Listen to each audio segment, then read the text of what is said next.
नमस्कार। नवभारत मल्टीमीडिया के विशेष साक्षात्कार में आप सभी का स्वागत है। मैं हूं शैलेंद्र सिंह और मेरे साथ बात करने के लिए आज पुणे स्टूडियो में के उपाध्याय जी हैं, जो बीजेपी के राष्ट्रीय मीडिया सेल के प्रभारी हैं। मेरी बाईं तरफ केशव उपाध्याय जी हैं, जो महाराष्ट्र प्रदेश के प्रवक्ता हैं। चुनाव सर पर है, ऐसे में तमाम राजनीतिक पार्टियां अपना एड़ी चोटी का जोर लगा रही हैं और इस बीच ये दो मेहमान हमारे स्टूडियो में। सबसे पहले हम बात करते हैं उपाध्याय जी से। उपाध्याय जी, आपका स्वागत है। थोड़ा सा समझना चाहते हैं कि किस तरह की तैयारियां फिलहाल चल रही हैं विधानसभा चुनाव को लेकर, क्योंकि लोकसभा चुनाव देखा है लोगों ने, रिजल्ट्स भी देखे हैं, काफी चैलेंजिंग नहीं लग रहा है आपको? नहीं, भारतीय जनता पार्टी का सबसे पहले तो मैं बता दूं कि भारतीय जनता पार्टी एक काडर बेस्ड पार्टी और भारतीय जनता पार्टी के कार्यकर्ता देखा जाए तो हर वक्त चुनावी मोड में ही रहते हैं। और चूंकि हर साल किसी न किसी स्टेट में चुनाव होता है और एक दूसरे स्टेट्स में जो है जो कार्यकर्ता है वो काम करने के लिए भी जाते हैं। ये सही है कि इस समय चूंकि चुनाव का समय है, बिल्कुल महीना 1.5-2 महीना बचा है, तो इस समय सांगठनिक स्तर पे भी और एक पूरा वॉर रूम हम लोगों ने बनाया है, कमेटियां बनी हैं, बाहर से भी लोग आए हैं कुछ जो इस इलेक्शन मैनेजमेंट को संभाल रहे हैं। भूपेंद्र यादव जी हैं, इस चुनाव के पूरे प्रभारी हैं, वो मैनेजमेंट स्किल के बहुत विद्वान व्यक्ति माने जाते हैं। तो इस करके अगर कुछ माइक्रो लेवल पर जाके मैन टू मैन मार्किंग करके हमारी चुनाव की तैयारियां हैं। फिलहाल महाराष्ट्र में अभी तक सीटों को लेकर कुछ डिसीजन नहीं लिए गए हैं। थोड़ा सा समझना चाहेंगे कि आने वाले चुनाव में कौन-कौन सी पार्टियां आपके साथ होंगी, क्योंकि लोकसभा चुनाव में तमाम पार्टियां थीं। फिलहाल अभी क्या स्थिति है और सीटों को लेकर किस तरह की चीजें चल रही हैं? क्योंकि शिवसेना 3 आंकड़ों की बात कर रही है, उनको मतलब 100 से ज़्यादा, 150 से ज़्यादा उनको सीटें चाहिए। और दूसरी तरफ अजीत पवार की एनसीपी डिमांड कर रही है कि उनको 70 से ज़्यादा सीटें चाहिए। तो इसको किस तरह देखते हैं आप? किस तरह इसको ये सुलझाया जाएगा, देखिए, सुलझाया? ये बहुत स्वाभाविक है। जब महायुति बनती है किन्हीं भी 2 दलों में, 3 दलों में, हर दल का ये प्रयास होता है कि उन्हें अधिकतम सीटों पर चुनाव लड़ने का मौका मिले ताकि उनकी ताकत बढ़े। और चुनाव से पहले और किसी भी तरह के समझौता होने से पहले इस तरह की बातें होती रहती हैं। जी। उनके ऊपर कार्यकर्ताओं का भी प्रेशर रहता है, उनकी अपनी पार्टी के कार्यकर्ताओं का प्रेशर रहता है और एक नैतिक दबाव भी रहता है कि अधिक से अधिक हमको सीटें मिलें।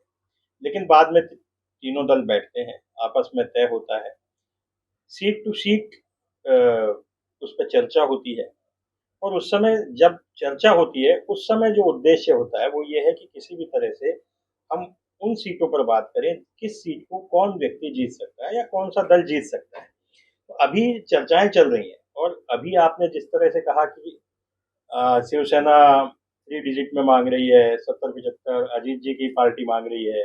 भारतीय जनता पार्टी चूंकि देश की अलायंस की एक तरह से लीडर कह सकते हैं, जी। सबसे बड़ा दल है, तो भारतीय जनता पार्टी अभी इन सब के बीच में एक सामंजस्य का काम कर रही है और उस समन्वय के तहत मुझे लगता है कि कोई ना कोई निर्णय निकल के आएगा और वो ऐसा निर्णय निकल के आएगा जो इस महाराष्ट्र के हित में होगा, जनता के हित में होगा और सरकार निश्चित रूप से भारतीय जनता पार्टी की बनेगी, ऐसा हमको लगता है। इसलिए ये जो अभी आप जो बातें कर रहे हैं ना, ये सब अभी इसको कह सकते हैं कि पॉलिटिकल अपना एक नैतिक दबाव है। जी, यानी कि एक बार्गेनिंग पावर क्रिएट किया जा रहा है। उसको कुछ भी नाम दे सकते हैं, पत्रकारिता की दृष्टि से कहें तो बार्गेनिंग पावर कह सकते हैं आप। हम लोग इसको कहते हैं कि ये मांगना उनका अधिकार है। जी। सबसे बड़ा अलायंस दल है तो हमसे नहीं मांगेंगे तो किससे मांगेंगे? केशव जी, आपसे समझना चाहेंगे, जिस तरह की स्थिति बनी हुई है, तमाम चाहे शिवसेना के नेता हों, चाहे बीजेपी के नेता हों, अजीत पवार को लेकर कुछ न कुछ बयानबाजी चल रही है। क्या लोकसभा चुनाव के बाद जो स्थिति उत्पन्न हुई, उसकी वजह से अजीत पवार महायुति के लिए गले की हड्डी बन गए हैं? मुझे लगता है ऐसा क्यों आप कह रहे हैं?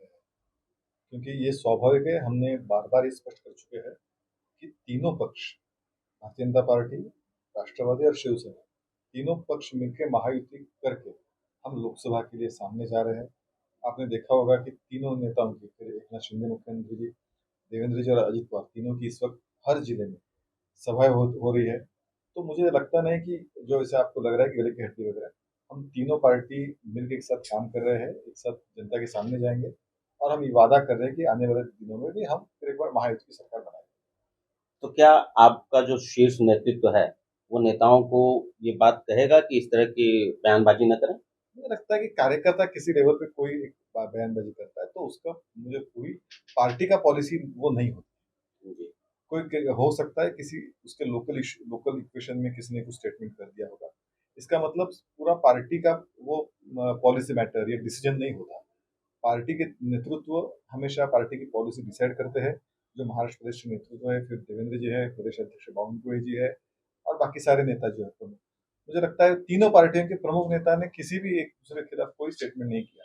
किसी लोकल इशू पे, कोई लोकल मुद्दों पे, लोकल किसी कार्यकर्ता ने अगर समझो लोकल इक्वेशन की वजह से कोई स्टेटमेंट किया होगा, तो उसका कोई मुझे लगता है वो कोई महायुति का स्टेटमेंट नहीं होता या कोई पार्टी का भी स्टेटमेंट।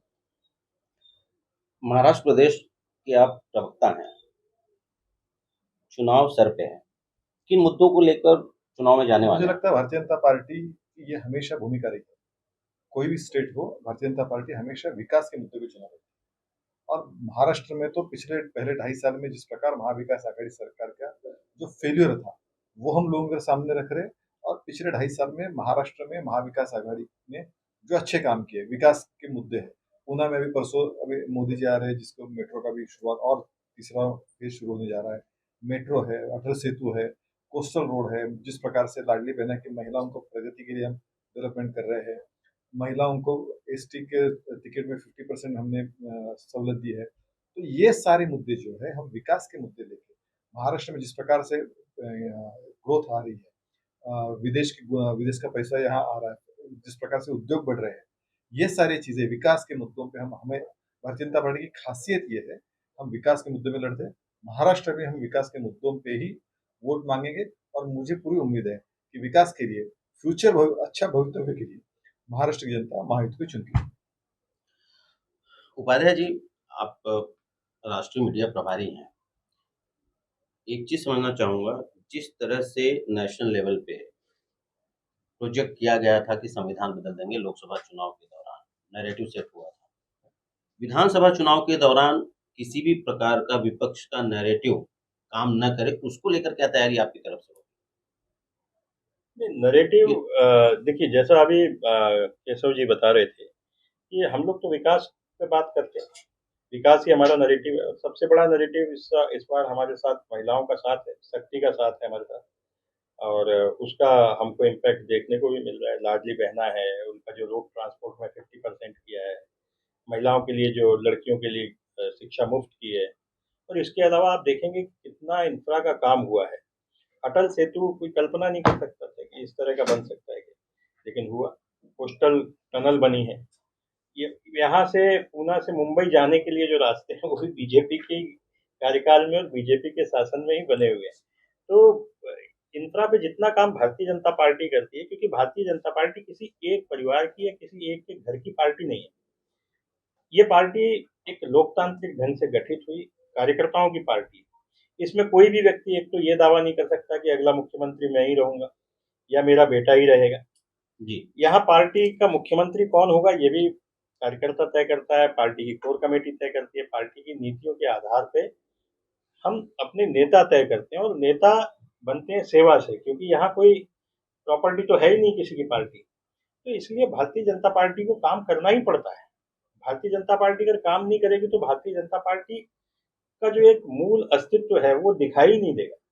इसलिए हम हमेशा काम के आधार पर जाते हैं। चुनाव में हार जीत होती रहती है, नैरेटिव बनते रहते हैं, और झूठ का नैरेटिव एक आध बार चलता है, बार बार नहीं चलता। लोकसभा चुनाव में जो नैरेटिव थे वो झूठ के नैरेटिव, अब जनता को भी समझ में आ गया है। जिनके लिए नैरेटिव खड़ा किया गया था उनको भी समझ में आ गया, वो भी अब समझ गए हैं कि भाई हमको झूठ बोला गया, हमारे साथ धोखा हुआ है, और उनको दुख है कि उन्होंने इनके नैरेटिव में आकर के वोट दे दी। इन्होंने तो कहा था 8,500 रुपए देंगे हम 1 जुलाई से, दिए तो नहीं। ये तो बोला नहीं था कि सरकार आएगी तब देंगे। बस 1 जुलाई आ रही है, चुनाव परिणाम आने दीजिए, आपके खाते में 8,500 रुपए खटाखट जाएंगे।